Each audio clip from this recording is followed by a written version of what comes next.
निगलम में फिर से आपका एक बार स्वागत है। ये वीडियो विशेष रूप से माध्यमिक और उच्च माध्यमिक से संबंधित है। ये न्यूज़पेपर कटिंग दैनिक भास्कर का है, आज का है यानी 29/8/2021 का पटना का संस्करण, पेज नंबर 1। इसमें देखा जाए तो छठे चरण के बारे में चर्चा है, साथ में जिलेवार रिक्ति की भी चर्चा की गई है, जो इस वीडियो के लास्ट में हम आपको दिखाएंगे भी। इसके साथ ही 7वें चरण के बारे में भी इसमें चर्चा किया गया है। ऑनलाइन होगा, केंद्रीकृत होगा, कितनी मतलब सीटें हो सकती है, इसके बारे में भी चर्चा है। तो ये वीडियो विशेष रूप से आपके छठे चरण से भी संबंधित है और 7वें चरण यानी एस्टेट 2019 के जो भी अभ्यर्थी उत्तीर्ण है उनसे भी संबंधित है। तो अगर आप उनसे संबंधित है यानी छठे चरण या 7वें चरण से आप संबंधित अभ्यर्थी हैं तो इस वीडियो को पूरा जरूर देखिएगा। चलिए इस वीडियो को स्टार्ट करते हैं। इसमें देखते हैं सबसे पहले कि हेडिंग क्या कुछ बनाया गया है। छठे चरण में हाई स्कूलों में 2000 सीट और बढ़ी, 17 तक अभ्यर्थी करे आवेदन, यानी 17 तक अभ्यर्थियों को आवेदन करना है और 2000 हाई स्कूल में सीट बढ़ गया है। शिक्षक नियोजन रिक्ति बढ़कर 32,714 हो चुका है। राज्य के उच्च एवं उच्चतर माध्यमिक स्कूलों में छठे चरण में रिक्ति 30,020 से बढ़कर 32,714 हो गई है। माध्यमिक स्कूलों में रिक्ति 13,325 और उच्चतर माध्यमिक स्कूलों में रिक्ति 19,389 हो गई है। हाईकोर्ट के आदेश के आधार पर विभाग ने सभी जिलों से छठे चरण के लिए 30 जून 2019 तक की रिक्ति की गणना के आधार पर नई सूची जारी की गई है। यानी जो ये रिक्ति लिया गया है 30 जून 2019 तक का लिया गया है। छठे चरण के लिए योग्य अभ्यर्थी 17 सितंबर तक विभिन्न नियोजन इकाइयों में आवेदन कर सकते हैं, यानी 17 सितंबर तक विभिन्न नियोजन इकाइयों में आवेदन कर सकते हैं। यहाँ पे एक प्रश्न बार बार आप पूछ रहे हैं कि आवेदन जो करना है उसका फॉर्म जो होता है वो कहाँ से ले। तो देखिए जो ओल्ड वाला जो आपने फॉर्म अप्लाई किया था वही फॉर्म लगेगा, क्योंकि पहले से ही है। इसके साथ ही आप लोगों का ये प्रश्न है कि रिक्ति हमें नहीं मिल पा रहा है, तो एनआईसी के वेबसाइट पे आप देखिए 1-2 जिले पे हमने देखा है समय नहीं मिल पा रहा है, जिसके कारण हम आपको अपडेट नहीं दे पा रहे हैं। तो आवेदन वही होगा, ऑफलाइन होगा कि ऑनलाइन होगा। पहले आपने क्या किया था, ऑफलाइन किया था, तो जाहिर सी बात है जिस तरीके से आपने पहले आवेदन किया था उसी तरीके से आपको करना होगा। इसके साथ ही एक और चीज बताते चले आपको कि अगर आपने कहीं पे आवेदन डाल दिया तो दोबारा वहां डालने की आवश्यकता आपको नहीं है। अब आगे बढ़ते हैं, यहां देखते हैं आगे क्या कुछ लिखा गया है। छठे चरण की बहाली प्रक्रिया पूरा होने के बाद 2022 के शुरू में 7वें चरण की प्रक्रिया शुरू होगी। यानी जैसे ही छठा चरण आपका कंप्लीट होगा उसके बाद 2022 के शुरू में यानी जनवरी फरवरी में शुरू के मंथ में तो शुरू में ये आपका 7वां चरण की प्रक्रिया स्टार्ट हो जाएगा। 7वां चरण आपका माध्यमिक और उच्च माध्यमिक का हम यहाँ पे कह रहे हैं, यानी हाई स्कूल में जो बहाली होगा या मतलब सेकेंडरी हाई स्कूल में जो बहाली होगा उसके बारे में चर्चा हो रही है। प्रक्रिया शुरू होगी। शिक्षा विभाग के अपर मुख्य सचिव संजय कुमार ने कहा है कि छठे चरण की बहाली प्रक्रिया इस साल दिसंबर तक पूरी होगी। इसके बाद 7वें चरण की बहाली प्रक्रिया शुरू होगी, यानी छठा चरण कंप्लीट होगा उसके बाद 7वां चरण स्टार्ट होगा आपका। छठे चरण में जो सीट रिक्त रह जाएंगे उसे भी 7वें चरण में शामिल कर लिया जाएगा, यानी जो भी सीट आपको दिख रहे हैं उसमें जो छठे चरण में नहीं भरा जाएगा रिक्त रह जाएगा को वो 7वें चरण में आपको दिया जाएगा। विषय और आरक्षण कोटि के हिसाब से छठे चरण के रिक्त बची सीटों के साथ ही पिछले 2 साल में जो भी शिक्षकों की आवश्यक रिक्ति होगी उसे भी जोड़कर वैकेंसी जारी होगी। तो देखा जाए तो एक चीज और यहाँ पे इन्होंने क्लियर कर दिया है कि जो छठे चरण के रिक्त सीट बचे हुए हैं, यानी छठे चरण में जो अभी तक दिखाई दे रहा है वो रिक्त, इसके साथ ही 2 साल में यानी 2019 के बाद से जून 2019 के बाद से जो भी सीट बच रहे हैं तो उसको भी गणना किया जाएगा। पिछले 2 साल में जो भी रिक्त रहेंगे उसको भी गणना करके जोड़ा जाएगा और वैकेंसी जारी किया जाएगा। पंचायत स्तर पे उच्च माध्यमिक विद्यालय खोले गए हैं, इसके लिए शिक्षकों की आवश्यकता है और पंचायत स्तर पे जो उच्च माध्यमिक खोले गए हैं उसके लिए भी शिक्षकों की क्या है आवश्यकता है। और जिलावार सूची पढ़े पेज 7 पे, यानी जो भी जिलावार सूची है वो पेज नंबर 7 पे पढ़ना है। थोड़ी देर में पढ़ते हैं क्योंकि यहाँ पे एक और चीज लिखा गया है, छठे चरण के लिए सभी तिथियां हुई रीशेड्यूल, इसके वो भी पढ़ लेते हैं। अपर मुख्य सचिव ने बताया कि हाईकोर्ट के निर्देश पे छठे चरण के रिक्ति आवेदन और काउंसलिंग की तिथि रीशेड्यूल की गई है, दोबारा यानी शेड्यूल हुआ है।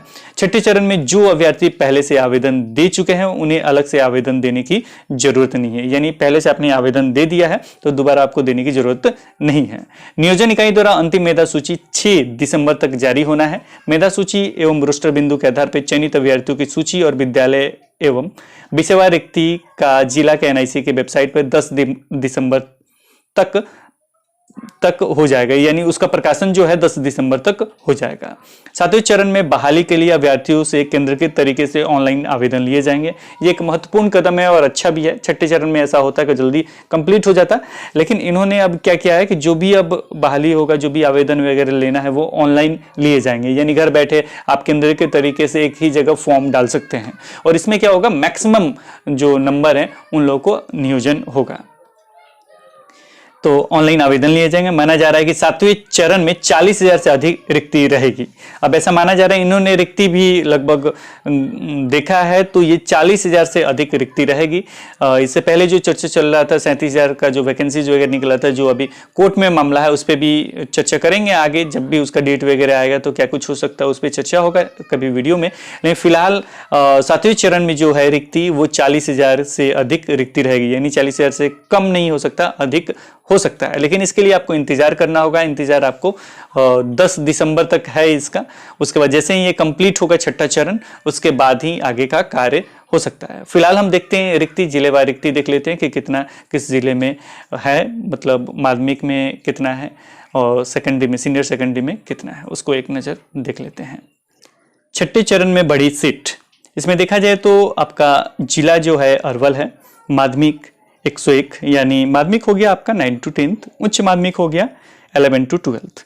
उच्च माध्यमिक में है 390, मधुबनी में है आपका 252, उच्च माध्यमिक में है 737, मुंगेर में 335 और उच्च माध्यमिक में 352, औरंगाबाद में 480, 606 उच्च माध्यमिक में, जहानाबाद में 161, 383 उच्च माध्यमिक में, शिवहर में 41, 108 आपका उच्च माध्यमिक में, सहरसा में 112 माध्यमिक में, उच्च माध्यमिक में 135, खगड़िया 121, 147 उच्च माध्यमिक में, जमुई में 308, 513 उच्च माध्यमिक में, सीतामढ़ी में 298 और उच्च माध्यमिक में 589, पूर्वी चंपारण में 486, उच्च माध्यमिक में 774, बेगूसराय में 210, उच्च माध्यमिक में 128, भोजपुर में 784, उच्च माध्यमिक में 717, लखीसराय में 145, उच्च माध्यमिक में 257, गोपालगंज में 287, उच्च माध्यमिक में 598, समस्तीपुर में 638, उच्च माध्यमिक में 427,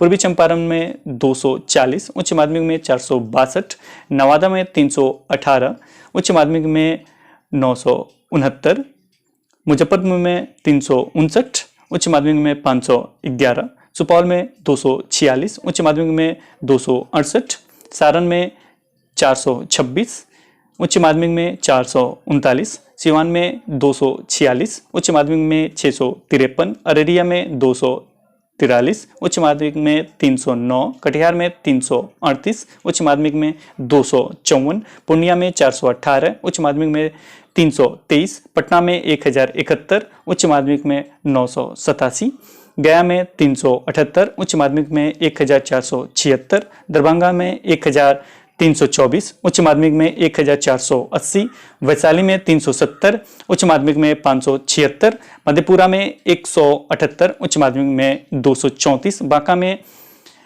248, उच्च माध्यमिक में 458, नालंदा में 587, उच्च माध्यमिक में 701, किशनगंज में 206, उच्च माध्यमिक में 216, भागलपुर में 276, उच्च माध्यमिक में 421, रोहतास में 389, उच्च माध्यमिक में 1005, शेखपुरा में 109, उच्च माध्यमिक में 157, कैमूर यानी भभुआ 223, उच्च माध्यमिक में 277, बक्सर में 373, उच्च माध्यमिक में 359। तो ये टोटल देखा जाए तो ये टोटल माध्यमिक यानी 9 to 10th में टोटल हो जाता है 13,325 और उच्च माध्यमिक में यानी हायर सेकेंडरी में 19,389 हो जाता है।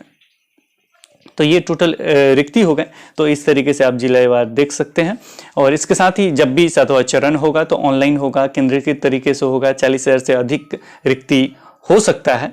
और इसके साथ ही इससे संबंधित जब भी वैकेंसी जाएगा तो आपका नेक्स्ट ईयर में ही होगा। अगर ये अच्छे तरीके से कंप्लीट हो जाता है दिसंबर तक, तब नेक्स्ट ईयर में उसका बहाली स्टार्ट होगा, उससे संबंधित नोटिफिकेशन, रोस्टर, रिक्ति सारा चीज आएगा।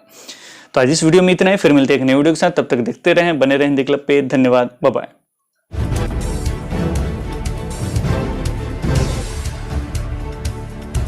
सब्सक्राइब सब्सक्राइब कीजिए हिंदी क्लब को, दबाइए इस बेल आइकॉन को ताकि हमारा वीडियो आपको मिले सबसे पहले। शेयर करें अपने दोस्तों के साथ ताकि वो भी इसका लाभ उठा सके। ये सब बिल्कुल फ्री है।